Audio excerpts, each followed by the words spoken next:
Hola, ¿qué tal? Mi nombre es Diego Porra, soy residente de cuarto año de Medicina Interna con sede en el Hospital Médica Sur y hoy revisaremos el tema del soporte cardiovascular básico y avanzado, o sea, BLS y ACLS, de manera muy breve y con un enfoque en el examen nacional de aspirantes a residencias médicas. Entonces, es importante mencionar lo interesante de conocer sobre este tema, que tanto el año pasado como este año, las enfermedades del corazón, o sea, asociadas a síndromes coronarios agudos, han sido la principal causa de mortalidad en nuestro país. Y esto tiene, pues, desde hace varios años. La excepción fue durante la epidemia de SARS-CoV-2, puesto que eso fue quitando este primer puesto. Sin embargo, a partir del año pasado y desde 2022 y para la actualidad, pues siguen siendo la principal causa de muerte, como podemos ver ahí, tanto en total como para el género masculino como femenino, de la importancia de conocerlo y el poder, pues de cierta manera, intervenir o tener las acciones necesarias para reducir la mortalidad.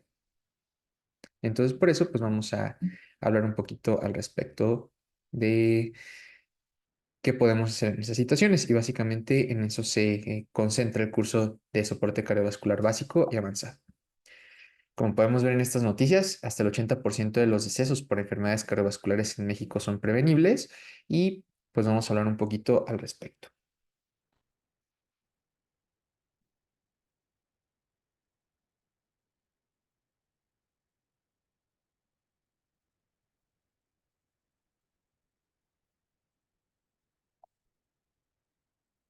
Es importante mencionar, en cuanto al soporte vital básico, la cadena extrahospitalaria.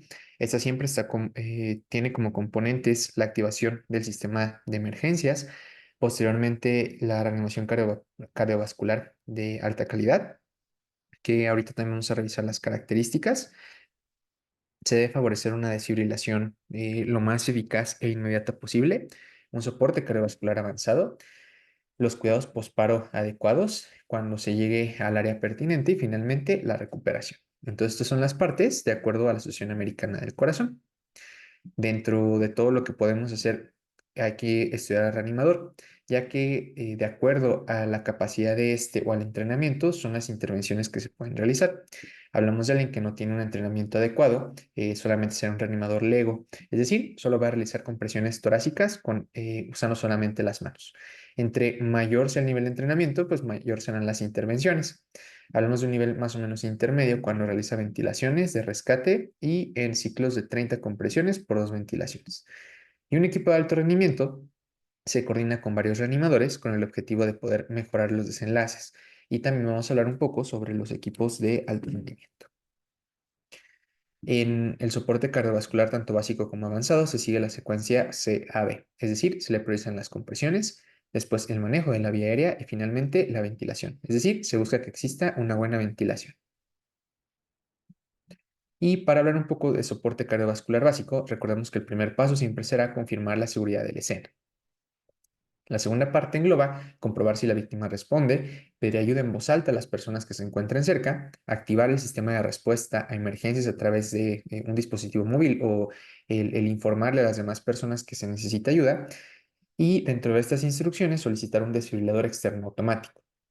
Este es un equipo que se encuentra o se debe encontrar en la mayoría de los lugares que frecuenten una gran cantidad de personas, esto con el objetivo de tener ahí un desfibrilador, el cual emite instrucciones y que todos los que están tratando de brindar este soporte cardiovascular básico, pues puedan seguirlas y que esto mejore los desenlaces en las personas.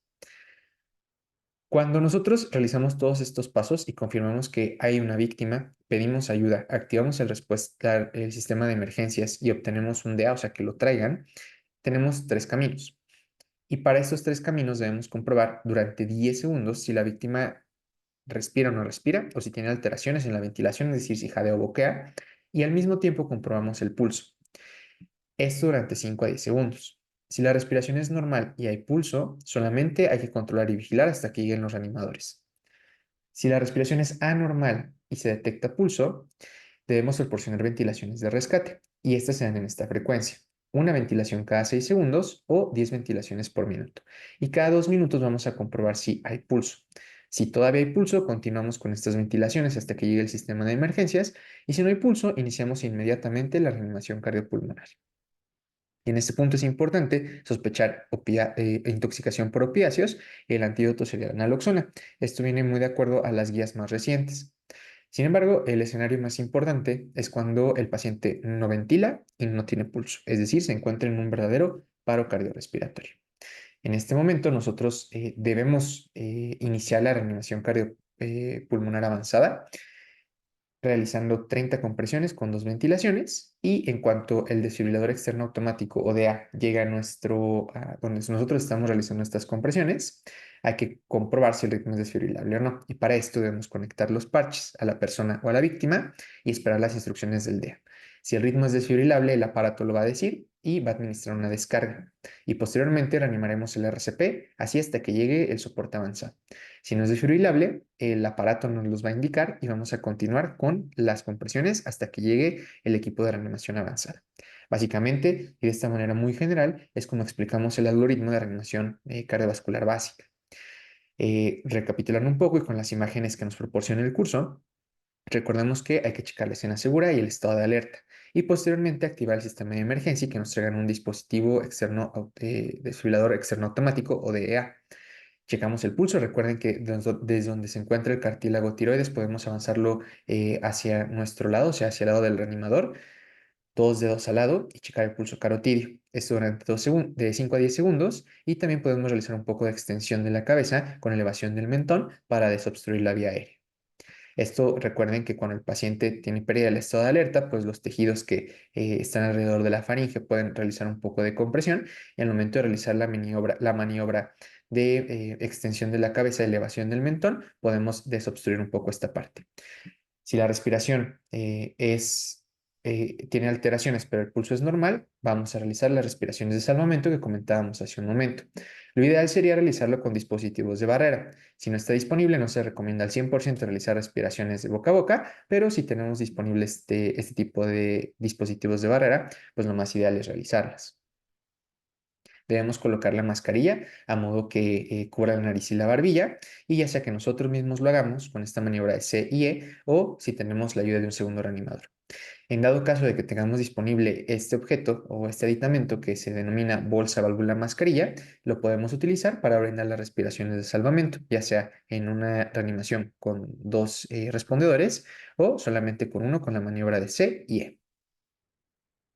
El escenario que platicamos hace un momento tiene que ver con un paciente en paro cardiorrespiratorio. En este punto, el paciente no tiene pulso y no ventila, y para eso debemos realizar las compresiones. Estas, si son unas compresiones de alta calidad, debemos realizarlas con las dos manos, apoyando la base de la mano en el pecho del paciente en posición recta de ambos brazos sin doblar los codos y con la espalda derecha. Esto para que el peso que ejerzamos caiga directamente hacia el paciente. Hay que iniciar las compresiones torácicas dentro de los primeros 10 segundos, por eso solamente el pulso y la ventilación se valoran de 5 a 10 segundos. Hay que permitir que el tórax se reexpanda, hay que minimizar las interrupciones, hay que hacerlo en ciclo de 30 compresiones por 2 ventilaciones o de 100 a 120 por este tiempo. Y las podemos detener solamente cuando llega el DEA y está analizando el ritmo, pero mientras analiza y prepara la descarga, podemos continuar las compresiones. Eso sería un RCP de alta calidad, ya que recordemos que la presión de perfusión cerebral requiere cierto tiempo mientras las compresiones van ejerciendo su efecto y eso aumenta la presión de perfusión cerebral. Las interrupciones cortan totalmente este ciclo y vuelve a comenzar. Cuando llega el dispositivo desfibrilador externo automático, lo que tenemos que hacer es conectar los parches al paciente y encenderlo. Incluso los parches dicen dónde debemos conectarlo y en este momento cuando el DEA se enciende, el DEA va a hablar y nos va a decir que tengamos las compresiones y el DEA está analizando el ritmo y nos va a brindar información sobre si es factible o no iniciar una descarga. Si el DEA considera pertinente la descarga, la va a ir preparando. En ese momento nosotros pues oprimir este botón que estoy señalando en esta imagen, pues administrar la descarga correspondiente. Mientras se está conectando todo y se está encendiendo, las compresiones siguen y al momento en que el día de las instrucciones, todos los reanimadores deben seguirlas. Entonces, pues, de acuerdo a este punto, pues hay que continuar estas dos versiones en lo que el equipo de reanimación avanzada llega a la escena. Eso en cuanto a generalidades del soporte cardiovascular básico. En un punto podemos brindar soporte cardiovascular avanzado. Sin embargo, este tiene pues su mayor utilidad en una unidad hospitalaria y que pueda brindar cuidados críticos.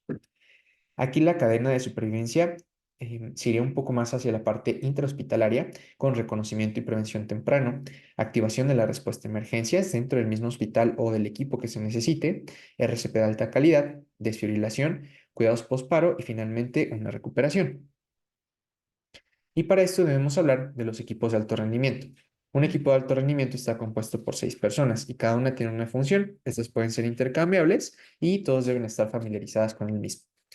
Una de las funciones más importantes es la de líder. Cada equipo de reanimación debe contar con un líder perfectamente definido y este debe asignar las funciones a los miembros del equipo. Generalmente se solicita que el líder es quien más experiencia tenga en el pues el ser la cabeza de estos equipos de alto rendimiento para que pueda brindar tanto la retroalimentación adecuada como tomar las decisiones con respecto al tratamiento. Otras posiciones o puestos dentro de estos equipos son considerados quién va a estar encargado de los medicamentos y esto porque debe tanto conocer las dosis como realizar un circuito cerrado al momento de administrarlas. Otro es la persona que va a realizar las compresiones con las características de RCP de alta calidad como las que platicamos, quien esté encargado del monitor desfibrilador y esto también puede fungir un poco como el supervisor de la reanimación el personal de la vía aérea y ellos generalmente se van a encargar de proporcionar estas ventilaciones o si el paciente ya está intubado, de poder proporcionar las ventilaciones necesarias. También tenemos al encargado del registro que va a coordinar también la manera en que se hacen las intervenciones de los fármacos, la frecuencia y duración de las interrupciones y también transmitir esos datos directamente al líder del equipo y que así se pueda generar el retorno de la circulación espontánea. Dentro del manejo del soporte cardiovascular avanzado están las arritmias letales. Y estas son cuatro, las que son desfibrilables y las que no son desfibrilables. Las dos desfibrilables son la taquicardia ventricular sin pulso y la fibrilación ventricular. Y por otro lado tenemos las no desfibrilables, que incluirían la sistolia y la actividad eléctrica sin pulso. Este es el algoritmo de paro cardiorrespiratorio que nos brinda el curso de soporte cardiovascular avanzado y lo vamos a ir desmenuzando poco a poco. Como elemento inicial, nosotros hacemos el diagnóstico de paro cardiorrespiratorio al momento de valorar a un paciente con pérdida del estado de alerta que no tiene pulso y no ventila. Para esto iniciamos la reanimación cardiopulmonar, administramos oxígeno, lo conectamos al monitor y vemos el ritmo en el monitor. Si este es desfibrilable, vamos a diagnosticarlo como una fibrilación ventricular o una taquicardia ventricular sin pulso. Y el siguiente paso, mientras se prepara la descarga, sería dar RCP. Damos una primera descarga y posteriormente de la descarga continuamos el RCP durante 2 minutos mientras obtenemos un acceso intravenoso o en dado caso de que no se lograse el intravenoso, el intraóseo. Hacemos una nueva lectura después de 2 minutos de reanimación y vemos si el ritmo es desfibrilable o no. Si es desfibrilable, continuamos de este lado, está cortado el algoritmo. Vemos que debemos administrar adrenalina 1 miligramo. En un momento les muestro las dosis. Esto con un intervalo de cada 3 a 5 minutos mientras continuamos el RCP. Hacemos una tercera lectura del ritmo y si es desfibrilable administramos una tercera descarga y continuamos con otros 2 minutos de RCP. Los otros dos fármacos de elección para cuando llevamos una tercera descarga son amiodarona a dosis de 300 miligramos la primera y 150 miligramos la segunda o lidocaína en la dosis que les voy a mostrar también a continuación. Si en este punto el ritmo ya no es desfibrilable, pasamos al algoritmo de los ritmos no desfibrilables, que en este caso serían la sistolia y la actividad eléctrica sin pulso. Estas no van a requerir la utilización del desfibrilador y lo ideal sería administrar adrenalina igual de 1 miligramo lo antes posible mientras damos RCP, repitiendo cada 3 a 5 minutos. Básicamente, después de los 2 minutos de RCP, valoramos otra vez si el ritmo es desfibrilable y tomamos la decisión de acuerdo al ritmo del monitor y tratamos las causas reversibles, es decir, las Hs y las Ts, siendo 5 Hs y 5 Ts que también les voy a mostrar a continuación. Aquí están las características de un RCP de alta calidad, recordando la frecuencia de 100 a 120 compresiones por minuto, minimizando las interrupciones, evitando una ventilación excesiva y además valorando cómo se va a manejar la vía aérea. Aquí les dejo las dosis para la descarga de la desfibrilación, de acuerdo a si el desfibrilador es bifásico o monofásico, y las dosis de los fármacos, que en este caso serían el miligramo de adrenalina, de 300 miligramos de amiodarona la primera dosis y 150 la segunda, y las dosis por kilo de lidocaína, así como las indicaciones del manejo avanzado de la vía aérea, cuando el paciente al final del algoritmo tiene retorno del pulso y solamente con eso ya tenemos retorno a la circulación, pero también con el aumento del PETCO, es decir, de la presión de dióxido de carbono exhalado. Y aquí les dejo la lista de las 5 Hs, que son hipovolemia, hipoxia, hidrogeniones, hipercalemia o hipohiperpotasemia e hiponatremia. Son las primeras 5 Hs. Y después tenemos las Ts, de neumotórax, tensión, taponamiento cardíaco, toxinas, trombosis pulmonar y trombosis coronaria. Cuando el paro cardiorrespiratorio no está teniendo una resolución como nosotros esperaríamos, siempre hay que considerar estas 5 Hs y 5 Ts como causas potenciales del paro cardiorrespiratorio y pues así poder brindar una solución y que el paciente salga de paro. Entonces aquí les dejo los ejemplos. Esta es una fibrilación ventricular. La pista para reconocerlo es que parecería una M que va así constante. Y hay otra versión, esta es una taquicardia ventricular sin pulso monomórfica y la polimórfica es la famosa torsada de Points. Y del lado derecho tenemos una fibrilación ventricular en donde el ritmo es completamente desorganizado con complejos anchos, es decir, que es un ritmo ventricular. Aquí les dejo una imagen de una asistolia y cuando ustedes detecten una asistolia en el monitor, siempre hay que seguir un protocolo en el que verificamos que el monitor esté conectado. Debemos subir el voltaje, la derivación para descartar una fibrilación ventricular fina y también valorar que estén en las derivaciones correctas, todas en dedos como podemos ver aquí en la imagen. Y también les dejo acá el algoritmo de cuidados postparo. Una vez que se logra el retorno de la circulación espontánea, hay que manejar de manera avanzada la vía aérea, hay que ajustar los parámetros ventilatorios y también si el paciente tiene datos de insuficiencia circulatoria, o sea que esté chocado, hay que iniciar vasopresores. Hay que obtener un electrocardiograma de 12 derivaciones y también considerar las causas que pudiesen haber llevado a ese paciente a paro cardiorrespiratorio. Por lo menos en el algoritmo de la AJA, nos propone algo denominado manejo específico de la temperatura, es decir, inducir al paciente a la hipotermia. Para esto debemos realizar una tomografía previa, realizar un electroencefalograma y así poder considerar el manejo específico de la temperatura como un beneficio para la mortalidad cardiovascular. Dentro del algoritmo de soporte cardiovascular avanzado tenemos las taquiarritmias y las bradiarritmias. Las bradiarritmias tienen dos grupos importantes que son las bradicardias sinusales y los bloqueos auriculoventriculares. Las bradicardias sinusales pueden ser fisiológicas o farmacológicas y los bloqueos AB son los que incluye el algoritmo de la CLS. De estos, les muestro estos tipos. El primero es el bloqueo de primer grado. Como pueden ver, todos tienen una onda P seguido de un QRS y una onda T. Aquí lo que va a aumentar es el segmento PR. Normalmente el PR mide de 120 a 200 milisegundos y en el bloqueo de primer grado tenemos más de 200 milisegundos. Y así haríamos el diagnóstico. Un aumento constante y regular del segmento PR de más de 200 milisegundos. Después tenemos a los bloqueos de segundo grado, que pueden ser MOVITS 1, que también se denomina fenómeno de Weckenbach, y el MOVITS 2. Estos van a tener también un alargamiento del PR. En el que tiene fenómeno de Weckenbach o MOVITS 1, el PR se va alargando progresivamente hasta que una P no conduce un QRS, como podemos ver aquí en la imagen. Y en el MOVITS 2, el intervalo PR no cambia de longitud, o sea, está alargado, pero no cambia y es constante, hasta que en un momento esta P no conduce un QRS. Y finalmente el bloqueo de tercer grado, en donde hay una completa disociación auriculoventricular, o sea, hay una disociación electromecánica y por lo tanto van a haber ondas PES y complejos QRS ensanchados y que van discordantes cada uno del otro. Dentro del algoritmo de manejo de la CLS, lo primero es evaluar la frecuencia cardíaca y esta debe ser menor a 50 latidos por minuto. Hay que identificar este ritmo, monitorizar al paciente, manejar la vía aérea, suplementar oxígeno si es necesario, monitorizar, como mencionamos hace un momento, al paciente, obtener un acceso intravenoso y un electrocardiograma. Si nosotros confirmamos esta bradiarritmia y hacemos el diagnóstico de uno de los bloqueos que acabo de mencionar, hay que valorar los signos de inestabilidad, que serían hipotensión, alteración aguda del estado mental, signos de choque, molestia torácica isquémica o insuficiencia cardíaca aguda. Si no tiene alguno de estos, hay que solamente observar esa bradiarritmia, pero si alguno está presente, hay que actuar. Y lo primero es atropina. Para los algoritmos del 2020, las dosis de atropina cambiaron y en lugar de 0,5 miligramos cada 3 a 5 minutos durante 6 dosis, se modificó a 1 miligramo cada 3 a 5 minutos con un máximo de 3 miligramos, como viene en este cuadrito. Ese sería como el de primera elección. Si resulta ineficaz, hay que conseguir algo denominado electroestimulación cardíaca transcutánea, es decir, hay que poner el monitor en modo marcapasos y conectar las paletas. Básicamente significa eso, que el monitor que tenemos en el área de choque genere un marcapasos. Si no lo tenemos disponible, podemos iniciar una infusión de dopamina o de adrenalina a las dosis que vienen en esta cajita.